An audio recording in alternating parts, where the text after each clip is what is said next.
Welcome to Deep Transformation, Self-Society Spirit. I'm Roger Walsh, and our co-host is John Dupuy. And with us today is Tami Simon, a very multifaceted woman, best known for being the creator of Sounds True, a multimedia, now it's very multimedia enterprise. She's an entrepreneur, an author herself, producer, and host of the very well-known podcast, Sounds True, Insights at the Edge. And Tami, you started Sounds True. John and I just love the story as you describe yourself, one woman with a tape recorder back in 1985. And over almost 4 decades, that has grown into really one of the great multimedia publishing companies of our time. And with over, I think you now have over 3,000 titles. And I think when I was thinking of how to this dialogue and looking ahead to it, I was really excited to ask you about all the people you've dialogued with and published and their ideas. But as I began reading about Sounds True, I said, I know nothing about business, but this is really inspiring. I want to know more about your business. And I love the mission statement. Your mission statement for Sounds True is to wake up the world. And you're a Colorado Public Benefits Corporation, really, meaning that your organization is really oriented towards service at multiple levels and at all the people you interact with. And I guess I'd love first to just have you speak to what's the spirit or ideal that animates you and has powered you to create such a wonderful institution, to have the incredible impact you've had. What's the underlying ideal or purpose here? Well, it's interesting, Roger and John, that I would have the chance to answer this question in a broadcast medium like this, a podcast. And I'm so pleased to be with both of you, just to say that here at the outset as well, and with the Deep Transformation audience, because the underlying animating principle is broadcast awakening. Yes. All right. What are we doing? So it's giving a felt communication of what is possible in a way that is embracing simultaneously of all of the ways that we're contracted and not yet there in that expanded, free, fluid, dynamic state, and inviting people into their own process, into greater freedom and fluidity. So that's what I want to be up to with my life. And I'm so happy to have this chance to be doing it with you. Yeah, and Tami, is that the vision you started out with, or did that starting becoming more apparent as you began doing things and things started coming together and this is like, wow, this is powerful? What was your impetus? In the very beginning, so we're now back in 1985 and I'm just 22 years old. And I was fortunate in that I was given 3 words by, you could say the universe, or you could say an angelic force whispering in my ear, my own deep soul speaking, I don't know what. But those 3 words were disseminate spiritual wisdom. So that was my beginning sort of animating principle, the kind of sort of core origin of Sounds True, disseminate spiritual wisdom. And that's still true. Later on in my life, I was on a retreat. This was maybe 15 years ago. And I was seeking a renewal for my sense of purpose. And this phrase, broadcast awakening, came to me. And I think it's simply a kind of further evolutionary development of disseminating spiritual wisdom. And I think the broadcast part was important to me because personally, just as this Tami Simon instrument being in the world, I have an excitement about live broadcasting. So disseminate spiritual wisdom was the principle that has been there, our mission, it sounds true. And then Tami Simon, broadcast awakening, that's what turns me on.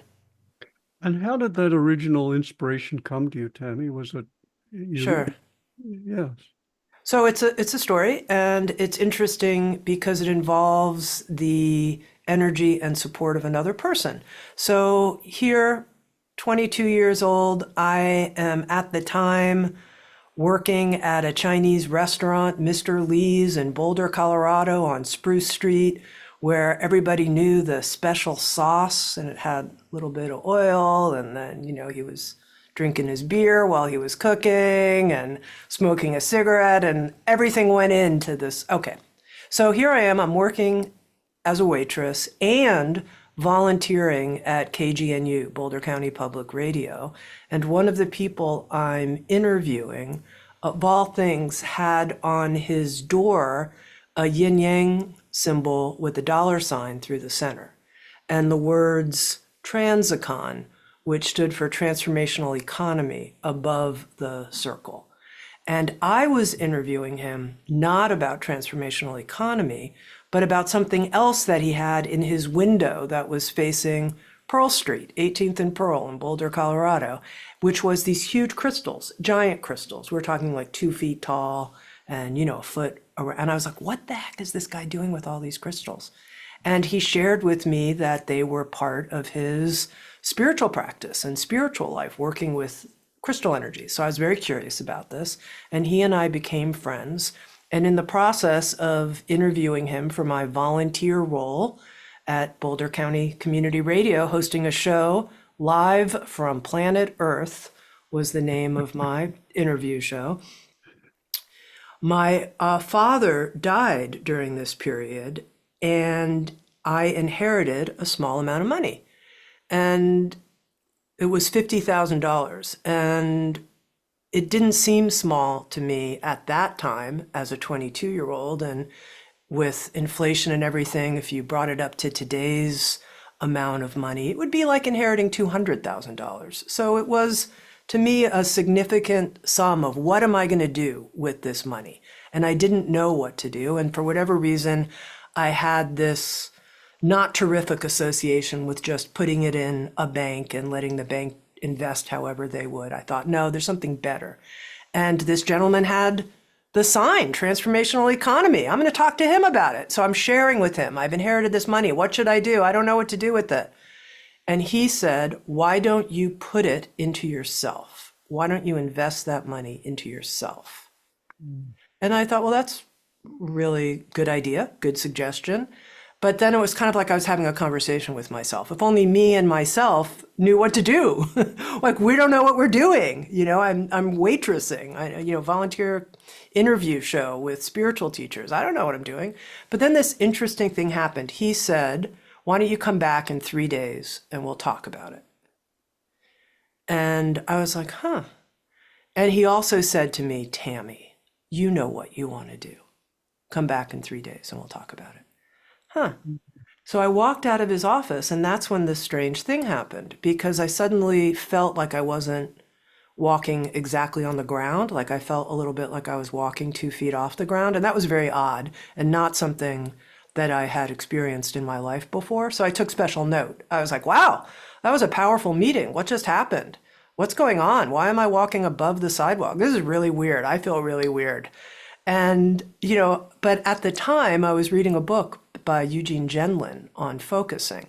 And I was practicing paying attention inwardly to a felt sense. So I was practicing that in general. And so I was like, oh, the felt sense is I'm 2 feet off the ground. This is weird. Okay. And then that's when I heard this mysterious voice disseminate spiritual wisdom. And there was a period also. And I knew that's what I was going to do with the money I inherited. So that's the origin of Sounds True. Beautiful. That's a great And story. Boulder at that time was one of those hub spots where lots of things were going on, kind of like the Bay Area, San Francisco, Berkeley, area that I kind of spent time in both, but I'm just reading a biography about H.A. Almas, right? The Jewel Path.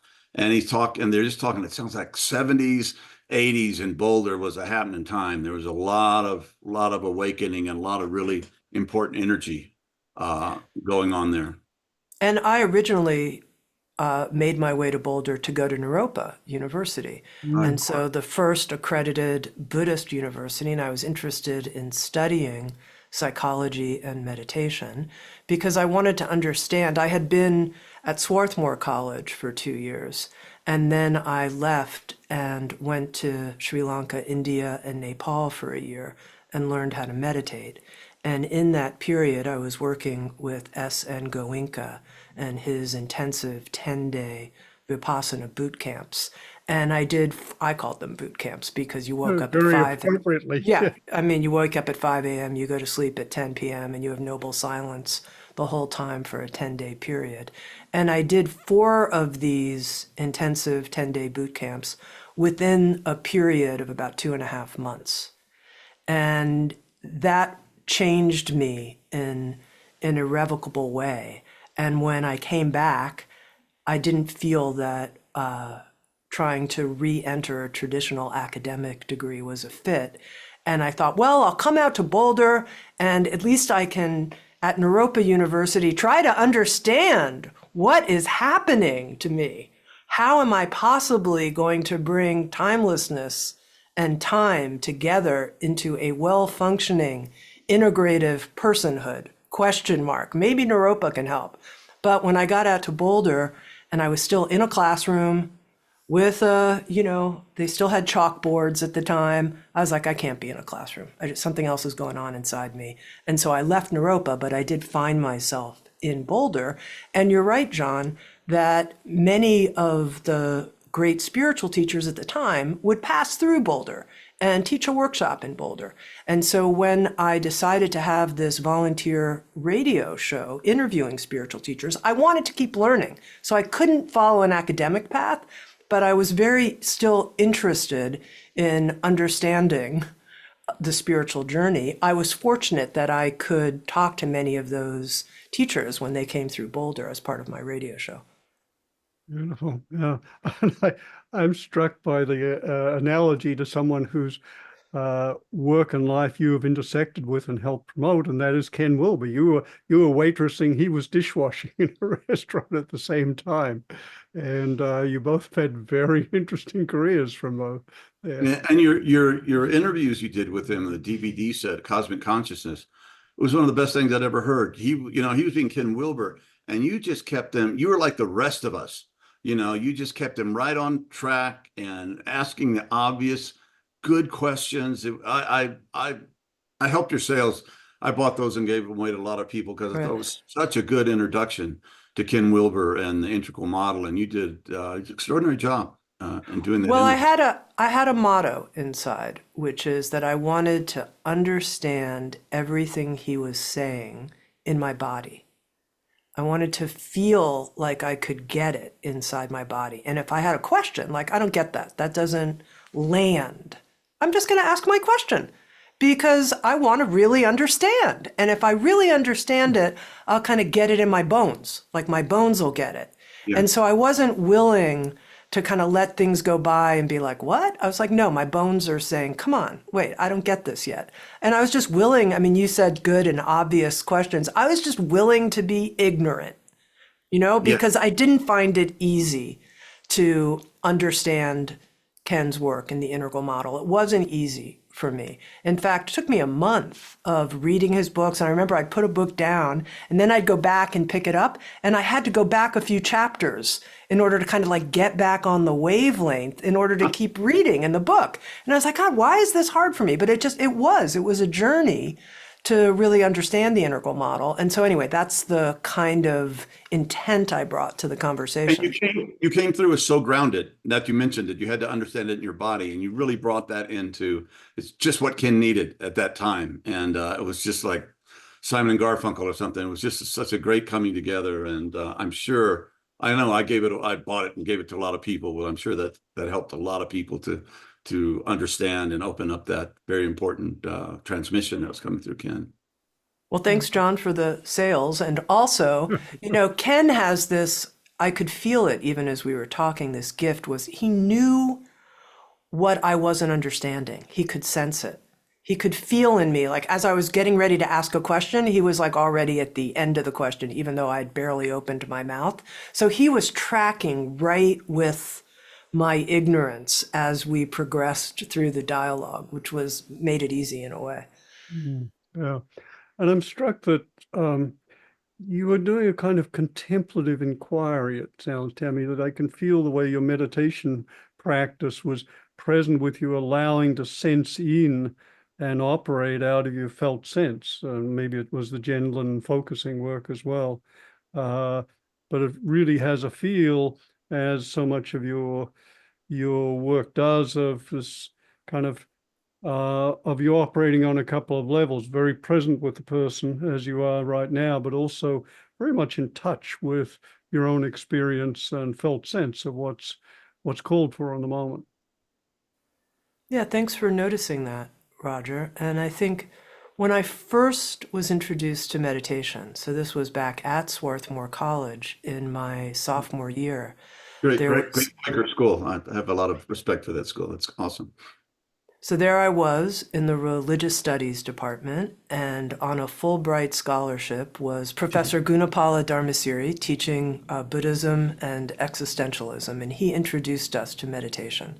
So that was my very first introduction. And I remember when I started to meditate, I felt a kind of homecoming and sense of rest and belonging that I had not felt in my life up until that moment.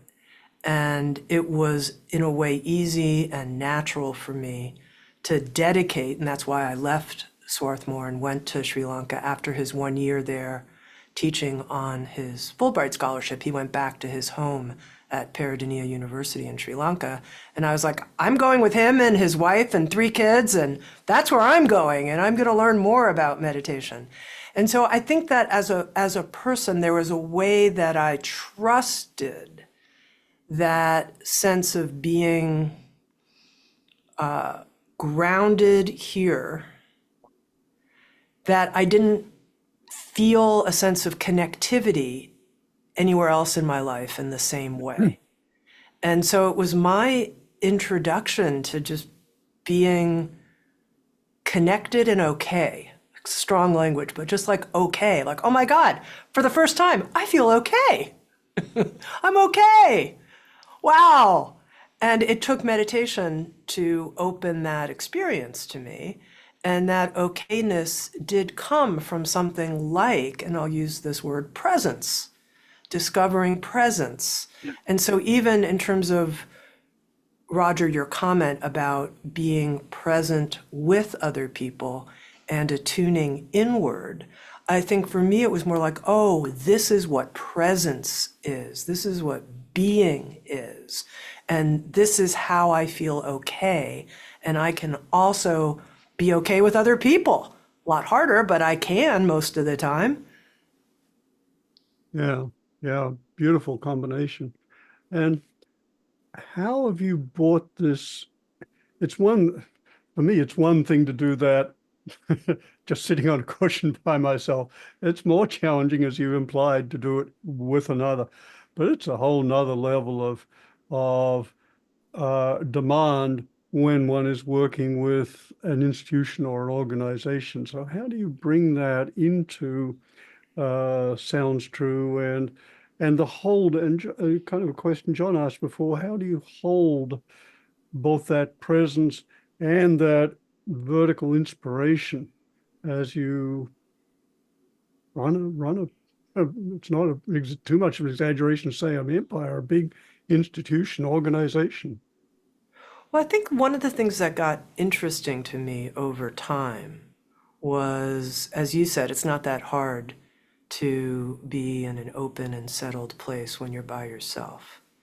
I think it's a lot harder in an intimate relationship, especially if your intimate partner is challenging you or has a bunch of needs that require that you go outside your comfort zone or all kinds of things.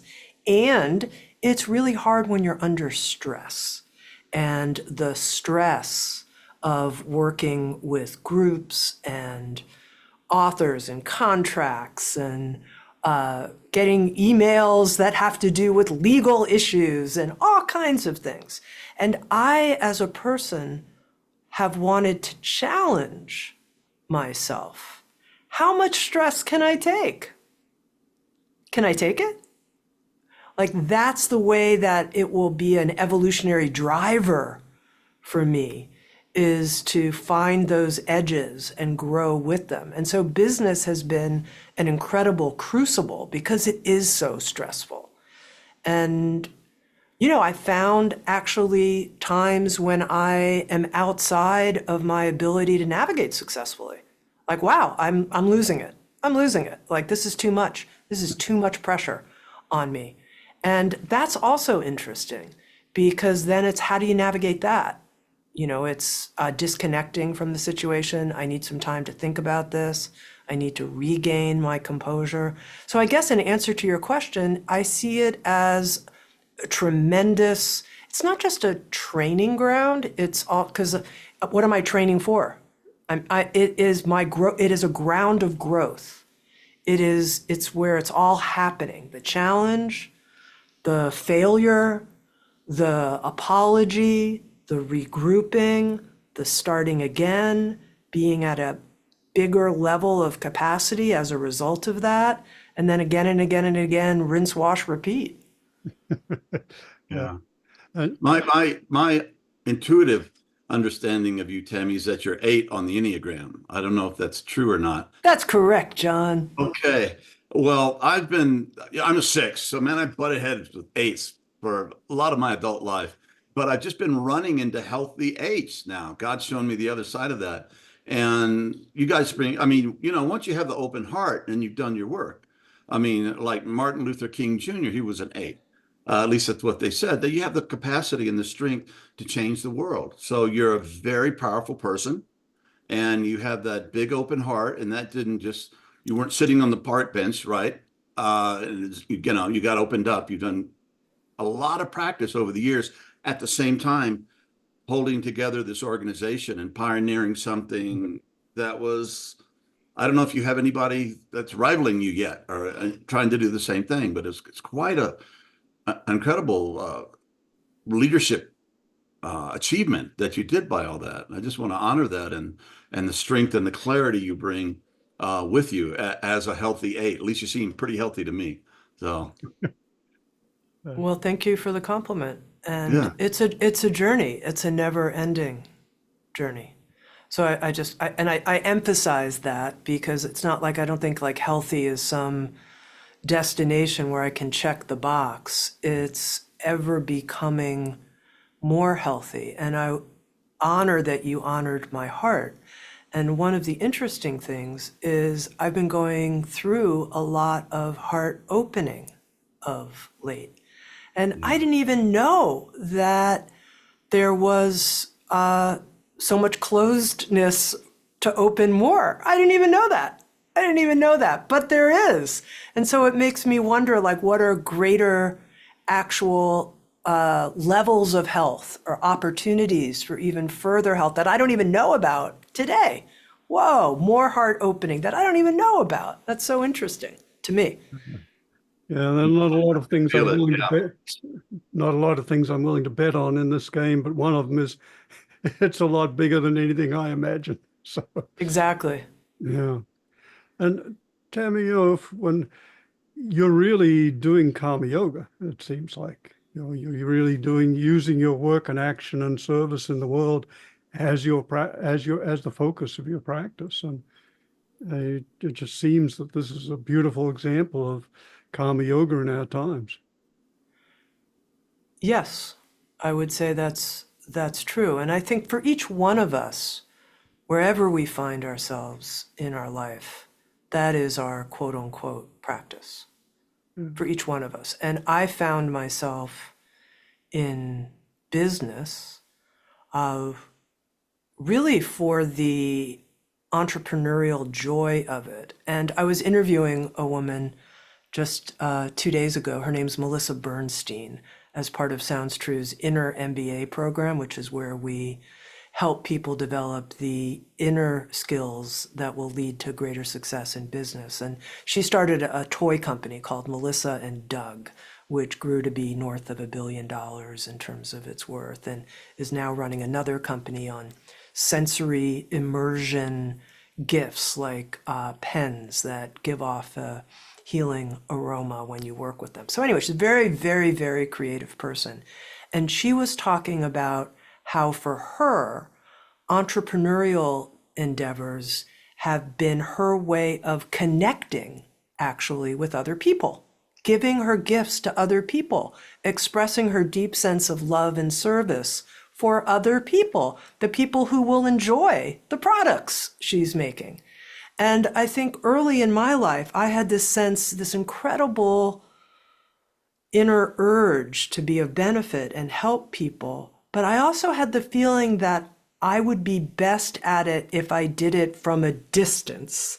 And maybe that tells you something about my own early life and attachment wounding and all of the rest. And, you know, this discovery of meditation, which was so important to me. And I was like, God, you know, I want to communicate and help other people. I love the radio. I started in radio because like, this is such a terrific medium. It's like I can be alone in a dark closet with a microphone and help others. This is a miracle to me.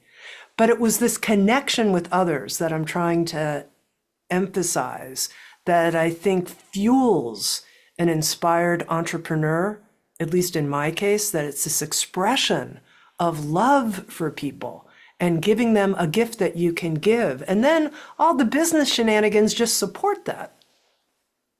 Yeah. Terrific. Sorry, What go a ahead, wonderful John. attitude.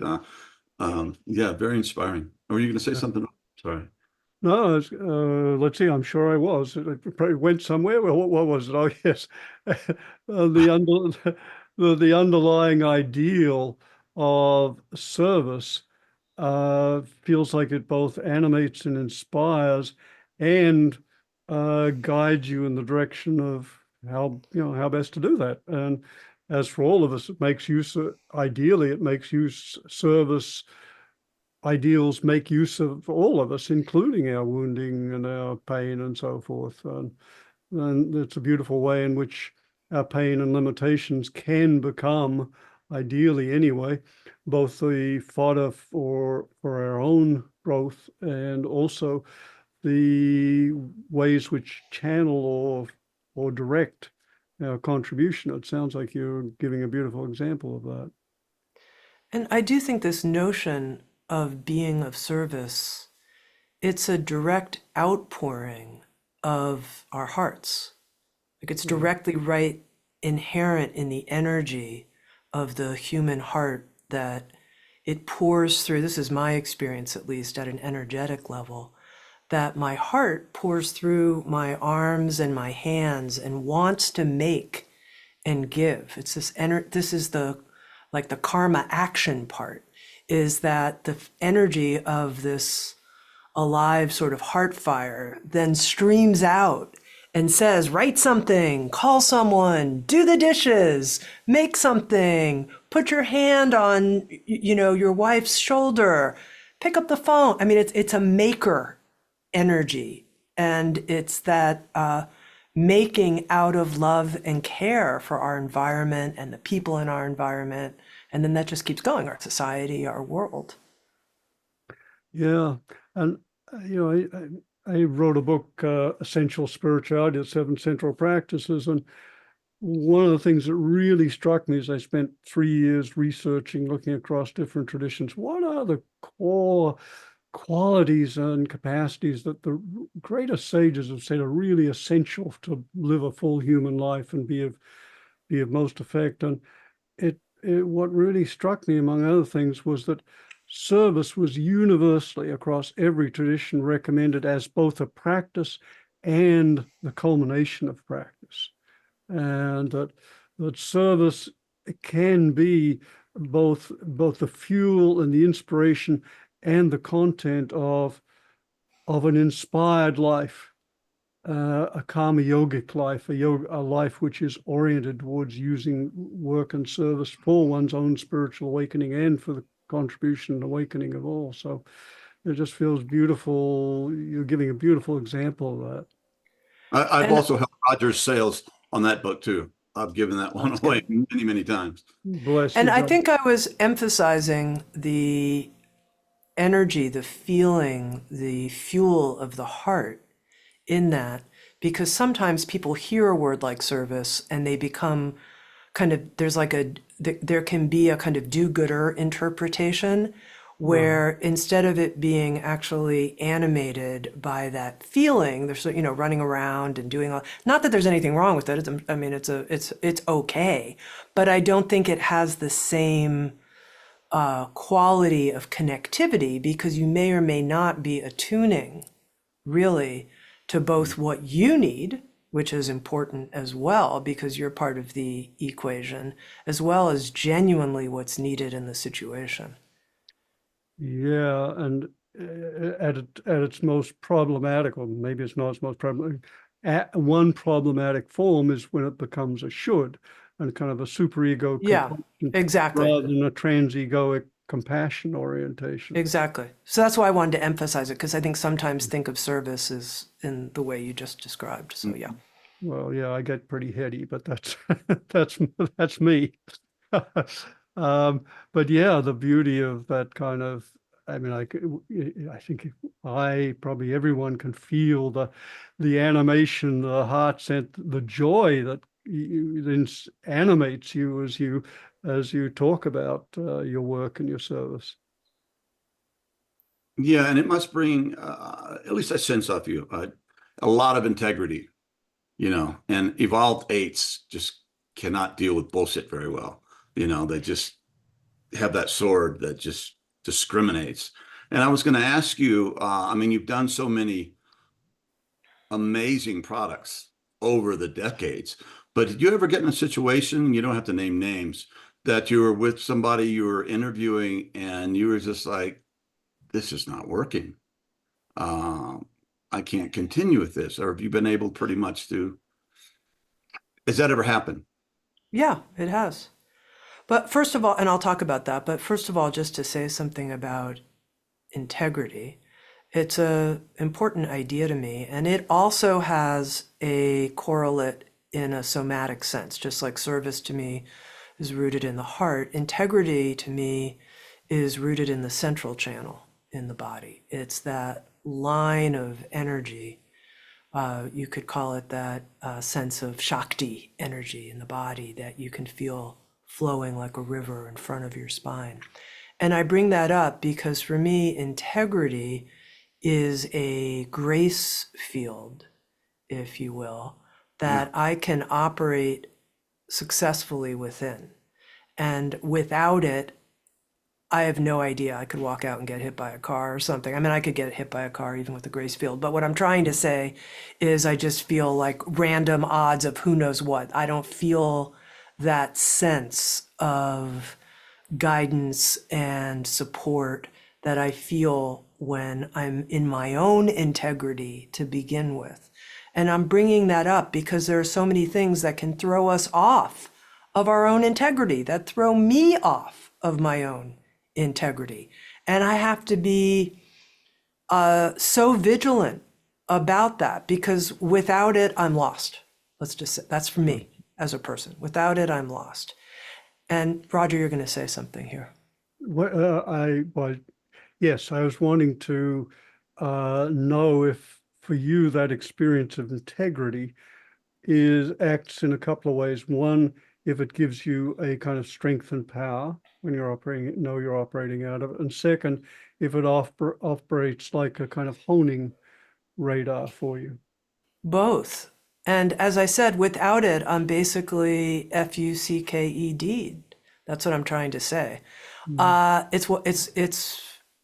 It's my sense of rock and compass and collaboration with the universe. And that's why using a word like grace field. So it to me, it's critical. It's critical. And then we get into So that's my own kind of work with myself. Yeah. And I think I'm trying to emphasize it's not easy. It's a return again and again to it if I feel off for some reason. And what kinds of things could be off? It could be saying something that I regret, or maybe I exaggerated or something, which is something historically I've been known to do. Okay, Tami, you exaggerated. What are you going to do? Are you going to go back and correct that? I might have to, actually. I might have to go back and correct it. Call the person up and say, I said that, but I actually overinflated, that number. It's not really north of 7,000. It's just shy of 7,000 or something like that. Like there are things, that's not an actual example. I'm just saying that as a person, I have to always return to that. An apology, confession, those are ways that happens, and that's critical for me. Now we have interactions with other people, and there are moments when I'll be, it's not even really, sometimes it's an ethical issue, but often it's just like, wow, this project isn't working. Like, I don't know if you've ever had this in some of the podcasts you've done, but it's like, it's not working. This is not very good. I don't know if this is going to be a good way for someone to spend 90 minutes of their time. Like, it's not going anywhere. I don't want to put this out. I don't want to distribute it. It's not I have an obligation to my listeners and to our customers that every single thing is worthy of their time and energy. This isn't. I'm going to have to cancel the project. I'm going to have to hit the stop button right here in the middle of the conversation and say, this isn't going anywhere. And I do that. And I try to be as gracious as I can.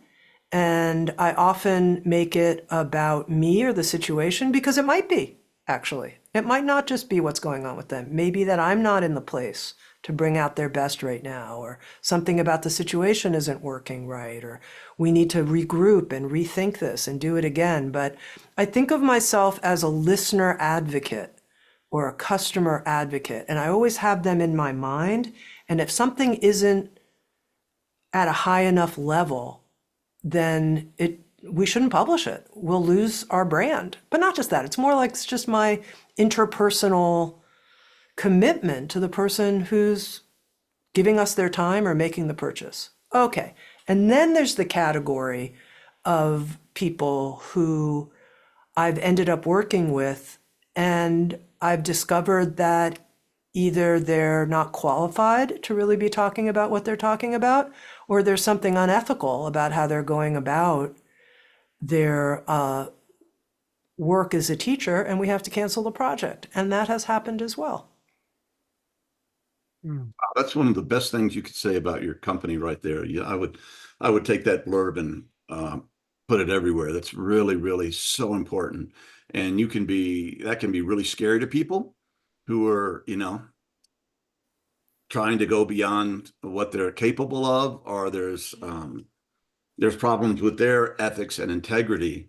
To be with a person that's very, working on theirs but very powerful at the same time, that can make you feel very safe or very terrified, or maybe both at the same time. So I had a mentor, a friend, Wallace Black Elk, if you remember him, and I would pick him up when he would go to Northern California, which the latter years of his life he did. And I was really FUKED up at that time. And I'd seen him sit down with people that come for counseling. Sometimes he would just take out the proverbial tomahawk, the spiritual tomahawk, and just lay these people out. And I was so scared that he was going to tear into me, because I knew I was a mess. And I never had anything but kindness for him. I just think he sensed out how struggling I was at the time. And you kind of remind me, when you talk about that energy, you remind me of Wallace. So, man, I have great love for her and admiration. And I still talk to him in my prayers. So, yeah, it's a great gift.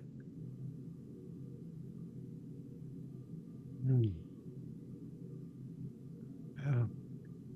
Tami, I'd love to broaden our context, because you have created, as we've been talking about, a very successful media company, multimedia. and you're a beacon in that world. And yet, if we look around the world, media is in a lot of trouble and creating a lot of trouble. And I have said on a number of occasions that I think we're going to make it as a civilization or not, depending on the quality of our media. Because the media basically reveals our world to us. We live mediated lives these days, where most of what we know about the world and other people comes through screens or radios or podcasts or something. So this is what really determines our perception of the world and others, etc.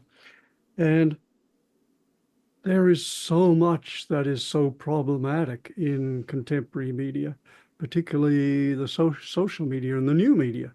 And we have, for example, the film The Social Dilemma, and now we have the film The AI Dilemma and so forth. So this is just getting, unfortunately, as the technology evolves, it looks like it could get worse. So I'm throwing a lot out there, and I just invite you to respond.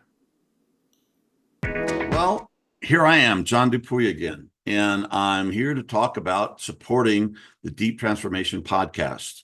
The podcast has been an amazing experience for Roger and myself and for our team, and it's been growing. We're currently in the top 2% of worldwide podcasts, which is really remarkable. We think it's very important. We think deep transformation is the only way to go, because if we don't, we're in serious trouble. And we're so grateful for the amazing presences and spirit and soul and people who've been on our podcast.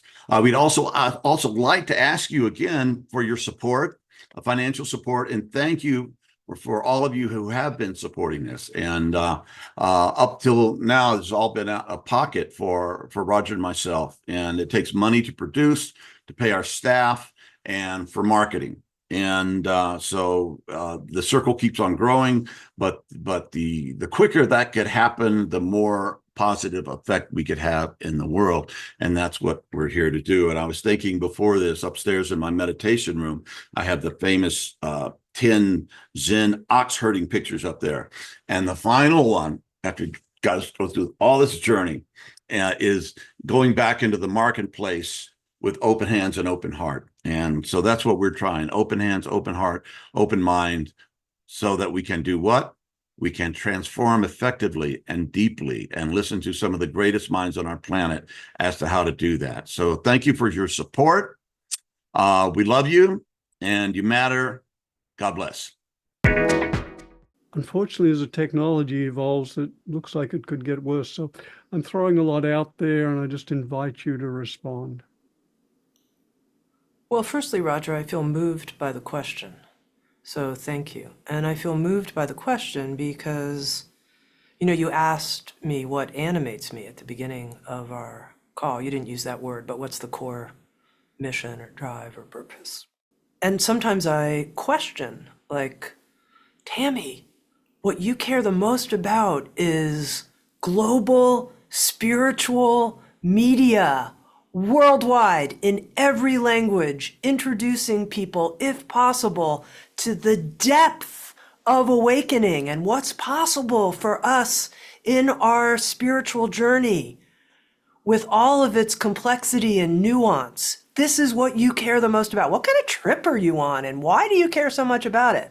So when I hear you ask that question, how it lands in me is a kind of validation of the mission that I'm on, that I want to achieve, with as much inclusion of different voices, and to use Hamid's language and metaphor of the crystal for a moment, from the diamond approach, showing the different facets of awakening through a media network. Yes, this is, and you using the language of that our experience is mediated and how important this is. Okay, so in the midst of all the noise, in the midst of all the 10-second TikToks and God knows what can we do? Well, this is where we get to use all of our creativity, all of our connection to economic resource and possibility to do whatever we can in every way we can, in 5-second pieces, in 5-minute pieces, in 5-hour pieces, with the best and brightest, multicolored, diverse representation we can, and to put it out in every language, worldwide, broadly, and to do it with a sense of joy and pride. And, you know, sitting around and saying, well, they're doing this and they're doing that, and what, that's not going to get us anywhere. And I don't spend a lot of time critiquing what's going on because I don't see the point in that. Where I want to put my energy is creating a team of inspired people to work together to do this as effectively as we can and reach as many people as we can. Beautiful. So it feels like as we face into our contemporary situation with our many problems and, you know, the global, the big picture term is meta-crisis that we're facing. It feels like it naturally evokes the question, which I hear you responding to, what can I do?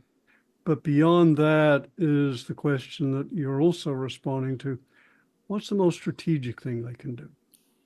And beyond that is a third question, what do I feel called to do? And it feels like I hear in you, in your animated response in your life and your work, the continual search to answer those questions, which I think are best thought of more as koans than as one-time questions, because they're with us for life. And there's no final answer to any of them, but I honor the fact that you're living into and from and towards those questions, and feels very beautiful and so important. And I would add on a further question, what's the economic model that enables support to come in to reach more and more people at scale? Because that's an important part of it. We can create tremendous media, but if we don't have advertising dollars behind it, it doesn't go that far. So we need those ad dollars. We need the ability to have successful economic partnerships with people in other languages so that they can also come behind and support what we're doing. So anyway, that's also a question that is a design question that's very important to me. And have you found over the time frame of your career, we probably had more changes in technology or evolution in technology anytime in human history? I mean, remember when you first got to Boulder, nobody was walking around going like this all the time. You know, it's like people just walked around. We dressed about the same and, you know, we looked about the same, but the technology has changed so rapidly. So have you found that something that's aided you in your mission, this rapid technological change that just keeps, you know, year by year seems just to get really pushed ahead to, I don't know, they talk about the omega point. I'm not sure about that, but has this been basically a positive, exciting, challenging thing for you, or do you kind of worry about it? In a way, neither, meaning I don't, worrying about it's not going to help. And has it been positive? It's been challenging. My own motto, by whatever media necessary. So I'm willing to adapt and respond. What's needed now? What's the moment asking for now? The moment's asking for short videos because that's what people want. That's what they're consuming. Okay. Like, I think in the beginning, I was like, that's not possible. You can't put, you know, spiritual wisdom into a New York Minute. And then we published a book called Meditation in a New York Minute. And what I noticed was I read it and I was like, this book's really good. These are a lot of great practices. 60 seconds, that's a long time. You can do a lot in 60 seconds. So I opened my mind to it again and again. So whatever the media format is, it's possible to creatively adapt. We have to. That's what we have to do. This is where we are. You know, I'm still a long form learner myself. Like, I love the fact that you guys want to have a podcast that goes on for, 90 minutes. Jesus, I love that. But a lot of people, you kidding me? You want to listen that long? A lot of the people that work at Sounds True now are like, Tami, break it down, give it to me. If it's more than 4 minutes, no one's going to see it. Okay. So you asked, do I feel positively about it? I feel challenged, creatively challenged by it, and I'm willing to meet the creative challenge. Mhm. And Tami, another whole line of things that just absolutely intrigue me are the fact that you've probably published and interviewed as many people as almost anyone on the planet, and you've interviewed and promoted some of the people who are really on the cutting edge of psychological, cultural, and contemplative frontiers. So I want to start with a big open question, and that is, what are some of the people and ideas that really stand out to you from all the people you've worked with? It's a good question. It is. It's a question I've been asked before, and it's hard for me to answer, although I will. I will. I want to start by saying, though, that one of the things I've discovered, and this is not a throwaway, it's actually really something I have been surprised by, is how I've been able to learn something from every single person I've interviewed.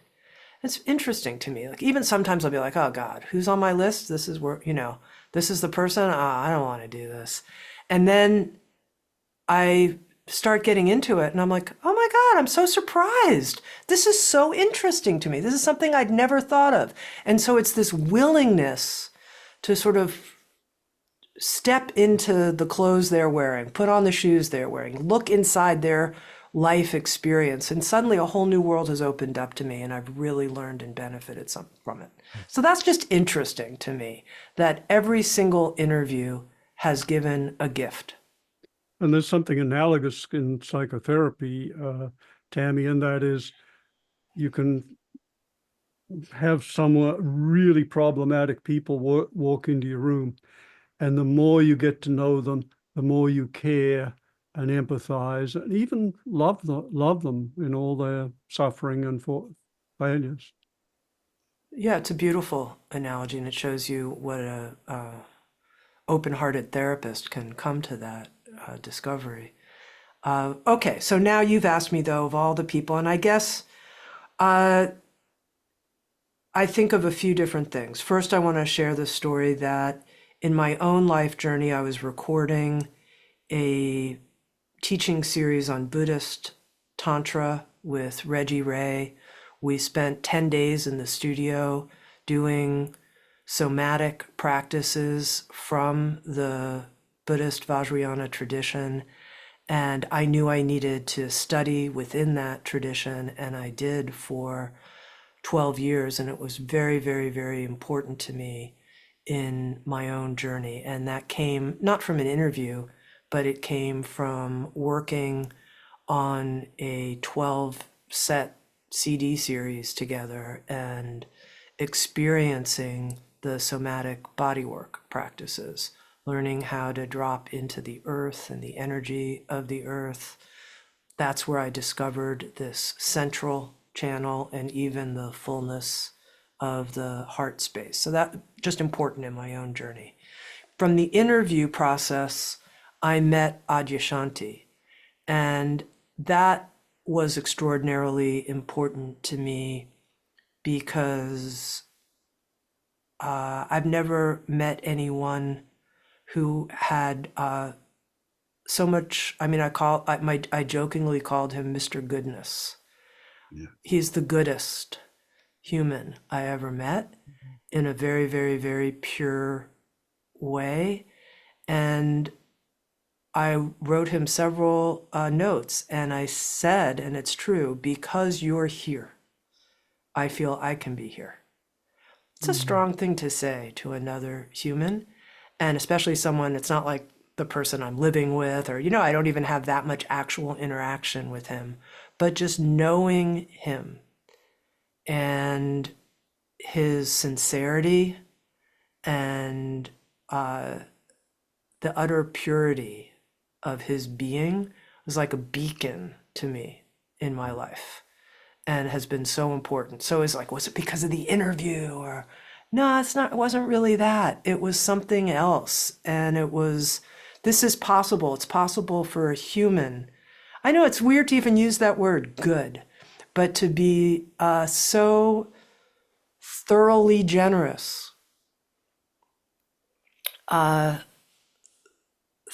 thoroughly self-reflectively pure. I don't know if I have any other language for it than that. That was hugely important to me. And then I'll just put, well, I guess I'm going to have to say, see, this is going to make me go on and on now, Roger. I'm going to have to go on and on this question. But, my interviews and engagement with the Diamond Approach and Almus have been extraordinarily important to me. And I always feel every single time that I speak to Hamid and read his books that something that has been just outside of my awareness, or sometimes quite a bit outside of my awareness, comes in, and I learn and grow, and there's an expansion of my knowledge of what's possible in the spiritual universe. So that's huge, huge. And I feel like there's so much more to be discovered there for me. And then I've also had some very important interactions with two other authors through the creation of their recordings. Clarissa Pinkola Estes, as a brilliant storyteller who really helped me come into the notion of original voice and being one of a kind and never following a recipe that anyone else puts out for you, but being your one of a kind self. And then I've also developed quite an important relationship with Carolyn Mace, who is a medical intuitive, who has inspired me a lot really about shadow work and seeing things that I didn't see in my own personality development. I always feel whenever I talk to her, it's like I've been held by my feet and shaken upside down, and all these things come pouring out of my pockets that I didn't even know were in my pockets, that were hidden somewhere deep inside a pocket of me. I was like, I didn't even know that was there. Oh, it's there. And it comes out on the ground, and then I'm looking at it after we've interacted. So that gives you a little bit of a taste. Yeah, and a very beautiful taste too. Thank you. Thank you so much. And I think John and I would both want to say that we've had a very similar very similar experience in our dialogues with Hamid A.H. Almus, that it just has been transformative in ways we had, not understood or anticipated. So there is something very transformative about the study of his work and the dialogues with him. So yeah, we understand. And you really have to work at it because it ain't easy. We're doing what's the name of the book that we're doing? The Inner Journey. Inner Journey Home, or as you call it, the Endless I call Journey. the Long Journey Home. And just the first reading is just shocking. And then the more you work, the more you get. The second, third time, it just gets deeper. And such an appreciation. I also wanted to say about Ajahn Shanti. I early on in my young life, I had some culty type experiences. So I came out there with not trusting spiritual teachers very much. I mean, they had to prove themselves to me. And when I discovered Ajahn Shanti, he's like you said, his goodness, his humility, his clarity just came through and healed some of my distrust from I got to go out and vision quest and get it all by myself because I can't trust anybody to give me this. And he was an important person for me. And of course, this connections that we have with Hamid is just caused us both to grow in an extraordinary way. And each time it's like I do my homework. God help us not to screw this one up. Because he's an important man, and he's also very humble. He's that's not about me. It's just like It's what's coming through me. And you can just say that as a shtick, anybody can say that, but I really believe when he talks, he has that purity of transmission and heart and deep humanity that's just it's life enhancing, life changing, holy. Hmm. Yeah. And Tami, as an analogy, as a analog of the or corollary of the people, you've been exposed to so many cutting edge ideas. What are some of the ideas that have most struck you and perhaps even continue to animate you?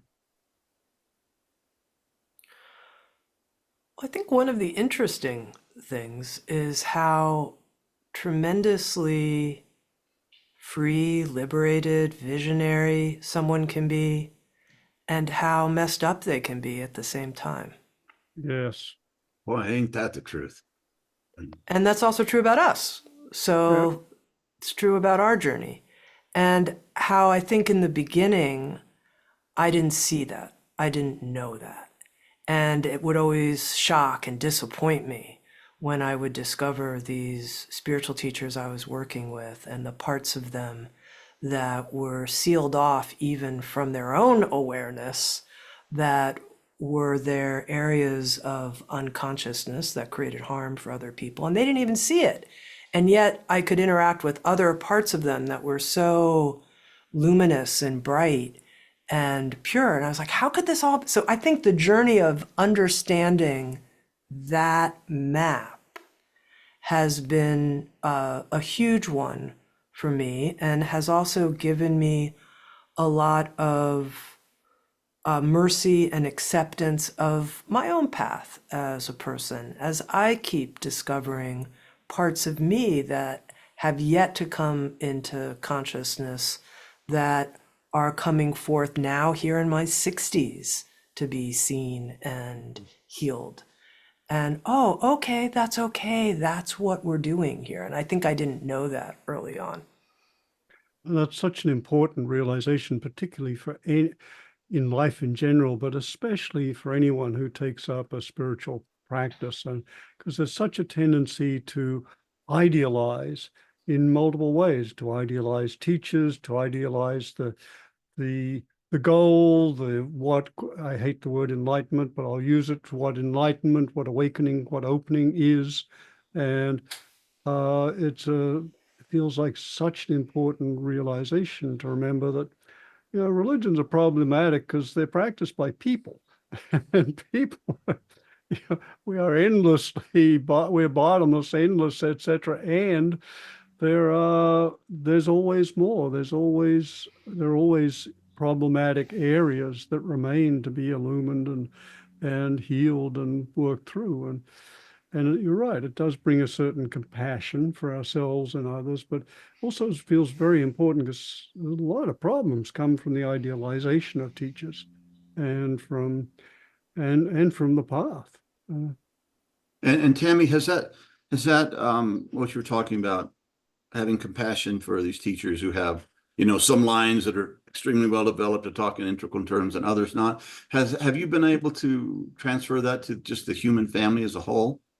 That we do these incredibly beautiful things, at the same time we do monstrous, horrible things, and does that spread from the individual to the bigger picture? I think so. Yeah. Thank And God. I think not having an idealized fantasy for ourselves. I think that's also what I was trying to point to. Yeah. So it's, yes, compassion for other people and for the whole process of the world and evolution and our soul's evolution. Yeah. And it seems a safe assumption that there are always uh, parts of the shadow, hidden elements of our psyche, our depths, etc., that remain to be discovered. And I have great appreciation for one of the things Hamid says, who, with all his realizations and openings, etc., that delusion always remains. which is a very different stance from most contemplative traditions, most spiritual traditions. They tend to be idealistic. And I think we probably need to acknowledge that one of the contemporary edges of our time is this bringing together both psychological and spiritual perspectives and approaches, because it's become very clear that we have been transmitted very idealized narratives and myths about the spiritual life and the nature of realization, and that partly that's mythologization, partly it's an idealization, but partly it's a result of ignorance that only very recently have we had the tools, the psychological tools, to identify psychological defenses and psychodynamics and aspects of the psyche which don't come into awareness in meditative experience. Well said, Roger. Yeah. And is there somewhere you take that?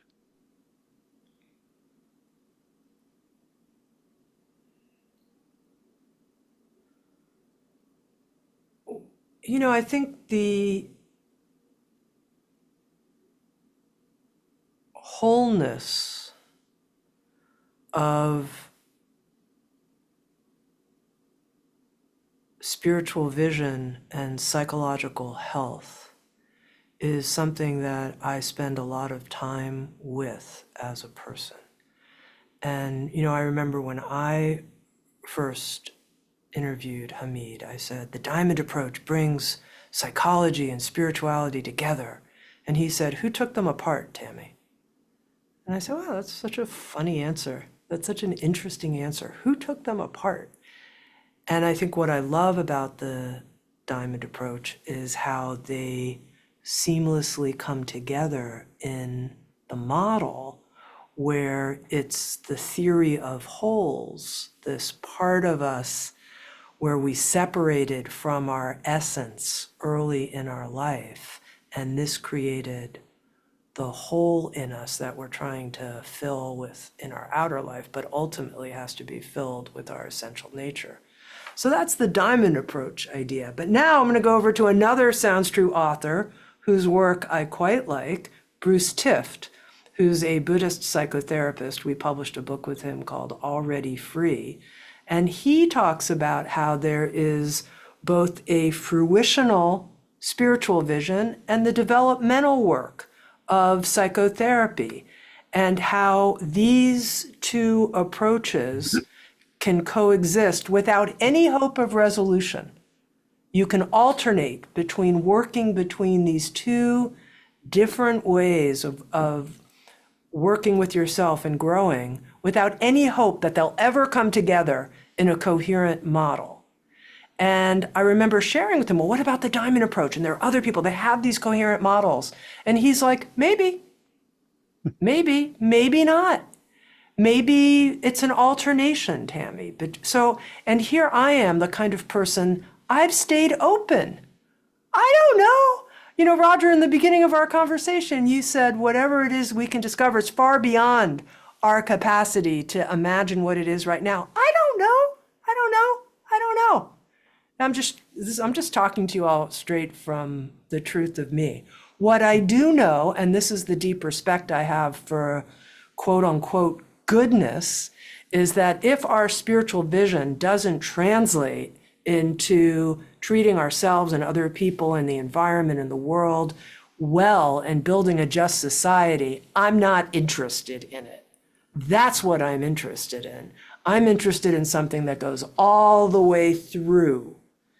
That's what matters to me.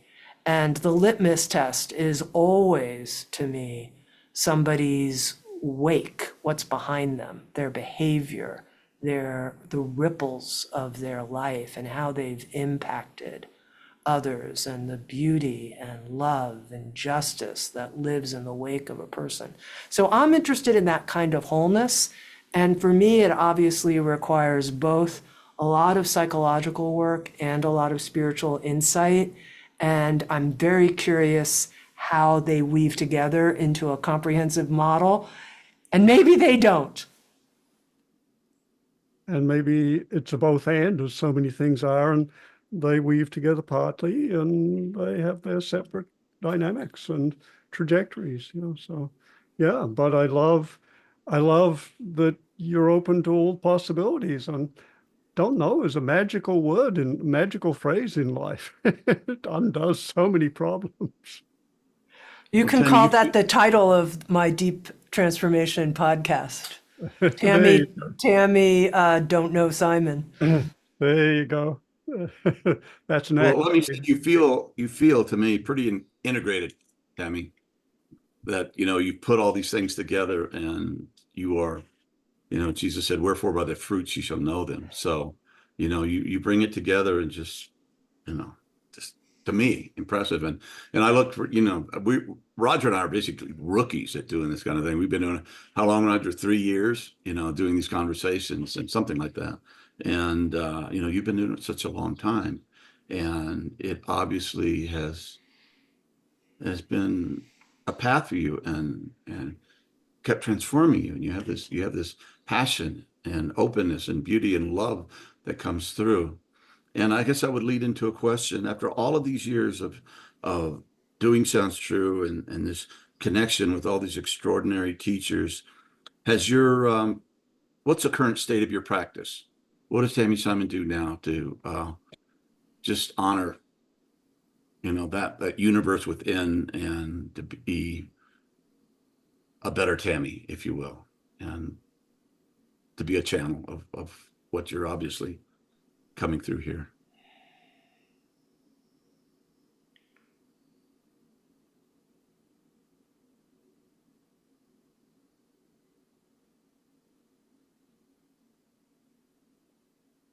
At a certain point, I'm going to answer your question, John, but I'm going to do it through this story. I was recording with Sally Kempton, a meditation teacher, and we had published a book with her, Meditation for the Love of It. And she was talking about how, this is what I discovered in the conversation, that she teaches and approaches meditation, and now taught meditation, bless her soul, Sally, differently to people before Kundalini awakening and then after Kundalini awakening. And I just want to explain a little bit about how I understood this, which is, before people have this sense of the inner Shakti, or you could say inner teacher, or when I talked about that notion of integrity, that river of energy running inside the body that you can return to, that regular practice is so helpful in a type of disciplined way, because you're basically lost. You don't have an inner resource that you can go to. But afterwards, once that sense of, and there's lots of words for it. I've said Shakti, or the goddess inside, or an inner teacher, the one who knows. Once that's available to you and you can just sit and tune into it, and it's like right there, you have a resource. And for me, what I discovered was that at a certain point in my practice life, it didn't make sense to me, and it felt forced to follow a kind of disciplined approach where I'm going to wake up at this time and do this meditation and check my body. I did that for a long time, and I went on a lot of intensive retreats, and it felt natural and I felt called to it. And then later in my life, I felt, oh, actually, there's a resource inside of me. And what I need to do right now in this moment, on the spot, is sit and be with my internal intelligent nature and find out what's needed right now. What's needed? Oh, what's needed is I have to go talk to my wife about something, because I think what I said earlier was very misleading, and I need to go have that conversation. Oh, what's needed is I need to lie down and take a nap.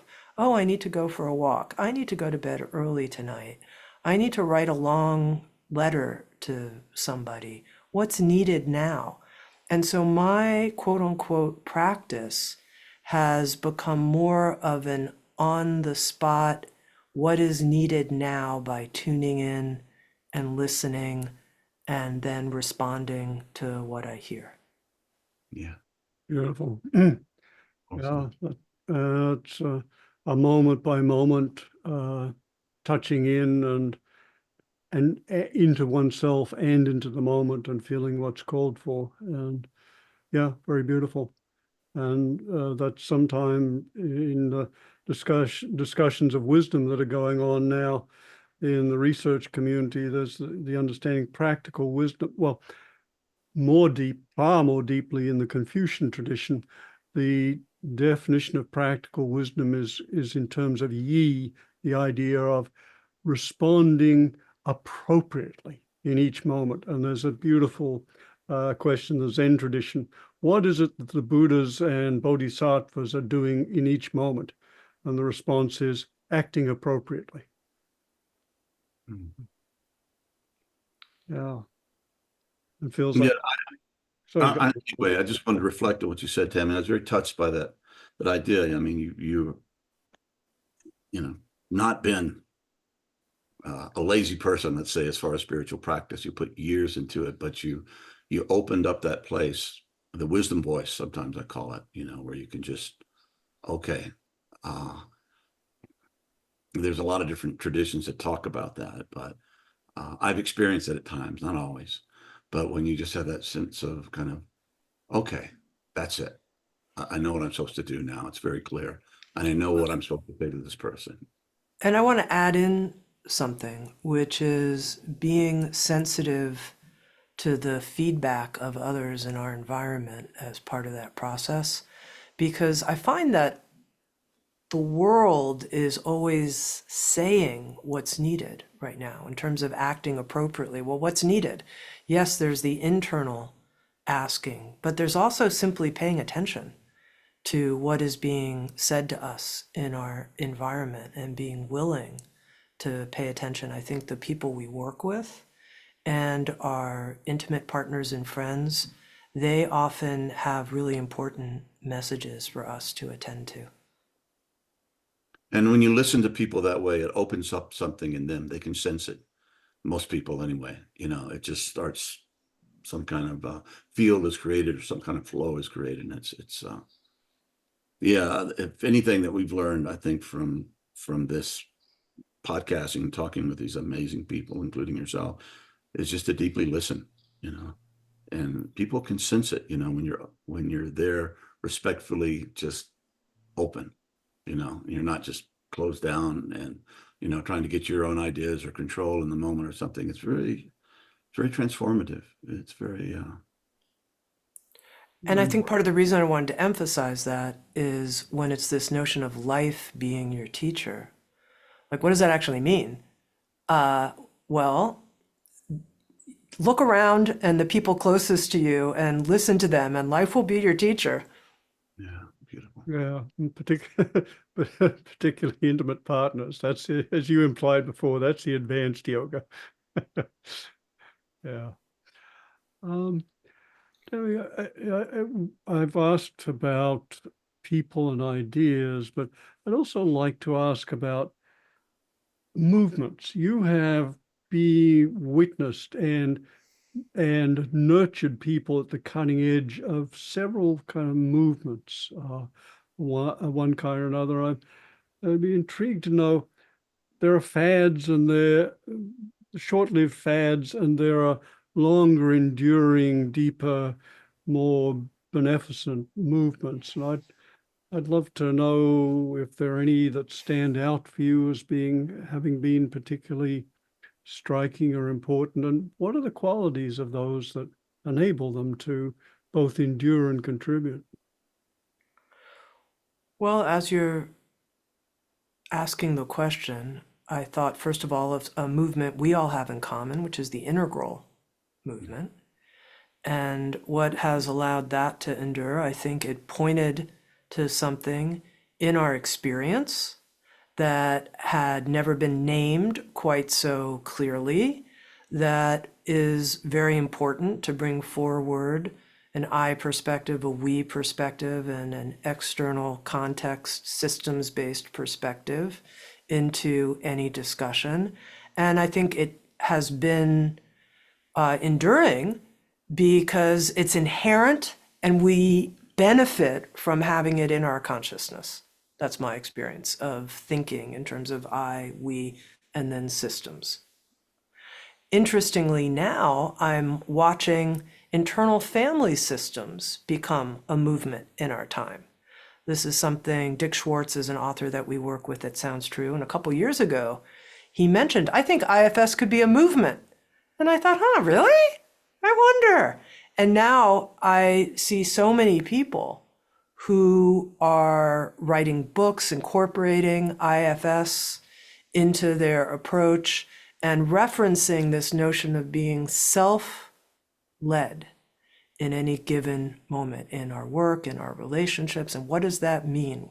That quality of self, or our essential nature, or our Buddha nature, there's lots of words for it, and how this psychological approach of embracing all of our parts has become a movement in our time to help people outside of spiritual traditions, or maybe who have a crossover with spiritual traditions, appreciate this energy of being self-led, being calm, confident, compassionate, curious, creative, courageous. These are the words that Dick Schwartz offers in association with self. I never would have thought, but what a great movement. And it's a terrific movement in our time, at a time when people are accepting, there's this still untransformed part of me that's been hiding out. I wonder what that is. I need to find a way to embrace this quote unquote exile inside myself, so I don't ask my partner or other people to be taking care of this exiled energy. So that's interesting to me. And then a movement that I feel a part of, and you both have pointed to it in this conversation, is a movement for business to be a force of positive contribution and a crucible for personal growth in the world. So you could say conscious business or conscious capitalism. And this is a movement that I find myself being a torchbearer for. And torchbearer being a word, traditional image that's used for a teacher within Tibetan Buddhism.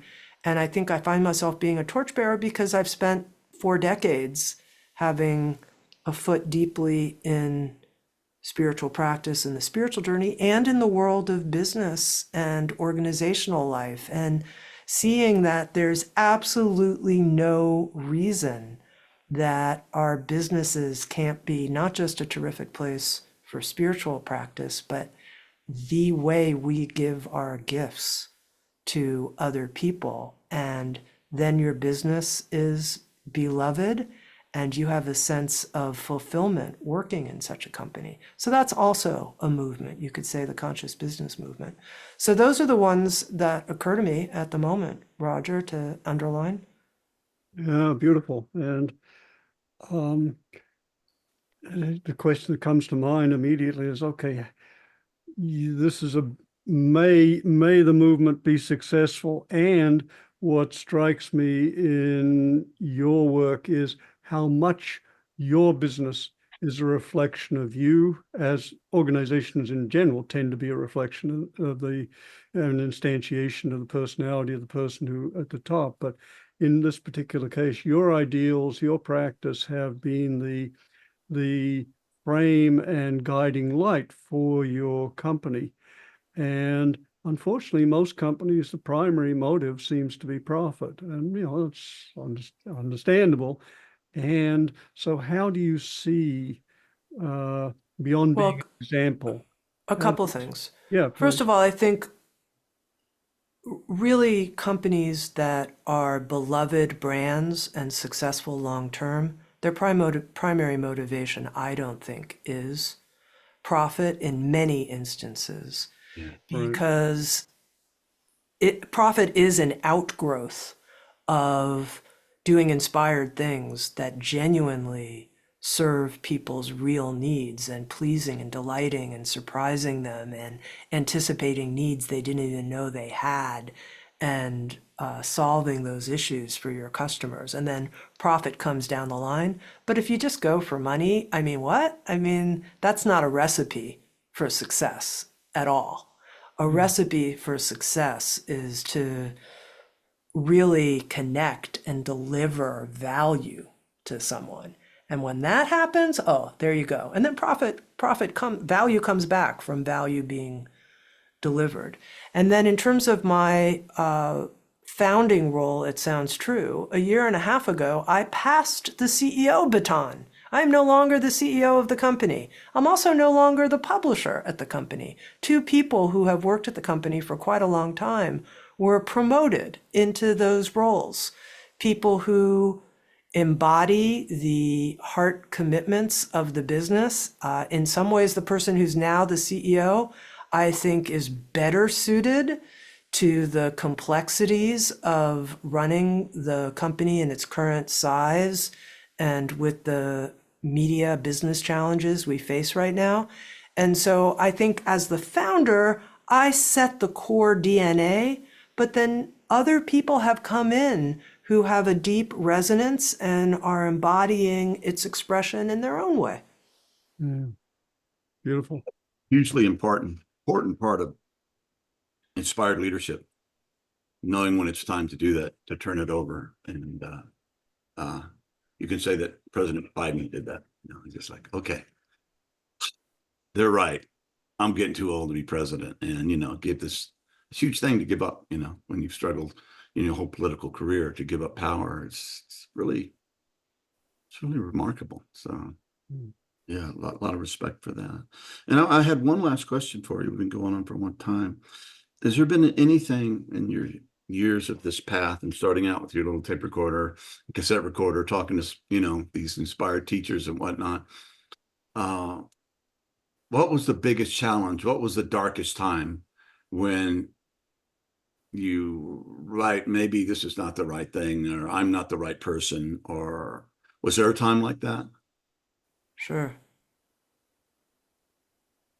The darkest times, and I'm going to say that plural, have been when Sounds True has been under extreme economic pressure. And that has happened several times throughout the company's growth and development. Some from errors that we made in making investments in product lines that didn't turn out. Some in 2008, our sales went from 20 million a year to 13 million the next year. Whoa! And that had to do with the Great Recession at the time and the Borders bookstore chain closing, which was one of our biggest accounts. And so I think when the company has gone through economic hardship and has resulted in employees being laid off, that has happened for Sounds True post-pandemic.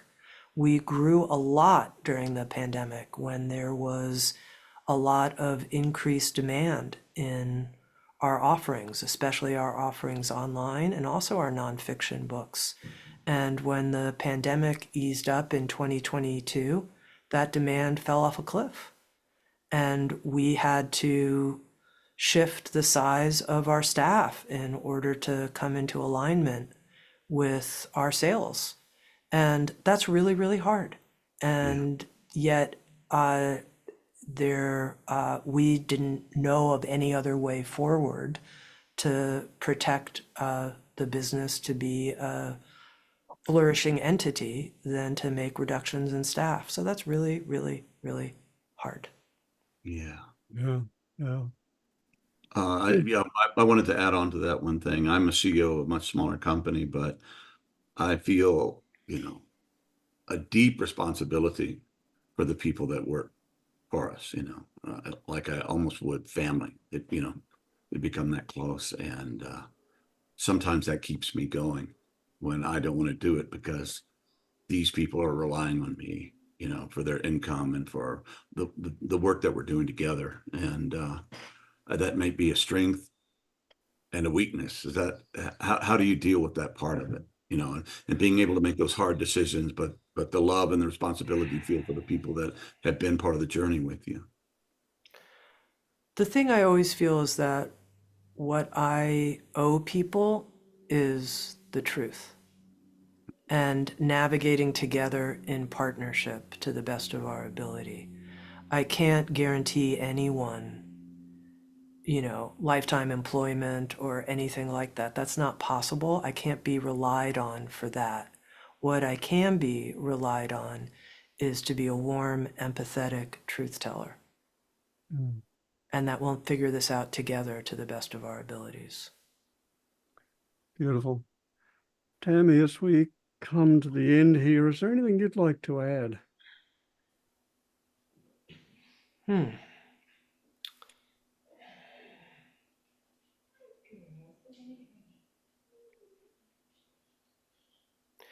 I noticed that when we talked about idealization on the spiritual journey, I was really happy for that part of our discussion, and that I never want to be quote unquote idealized in any way by people, for example, who are listening right now.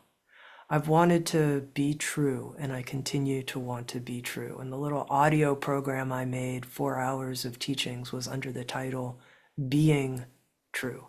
And I set up a little company here in Canada where I live now, and I called it Being True Productions as part of my Canadian business life. There was a requirement for me to do that. My emphasis here, though, is what does it mean to be true? That's what matters to me as a person. That's where I find my integrity. And there's not an idealization in that. There is just a return to to that journey. So that's what I guess the note I wanted to end on. Well, thank you very much. This has been, as John and I anticipated, a beautiful discussion and just a gift. So thank you very much for all the gifts you've given over so many years and the work you've done on yourself and the work you've enabled the rest of us to do. So a deep thank you. Yeah, you've been a revelation, Tami. Thank you. I knew some about you and all this thing, but there's just, anyway, there's a lot of treasure and wisdom and honesty that comes through very, very clearly in what you say. And you don't find that every day. So thank you for being, in integrity with yourself and your path. It's helped us a lot. So thank you. Thank you both, friends. Thank you.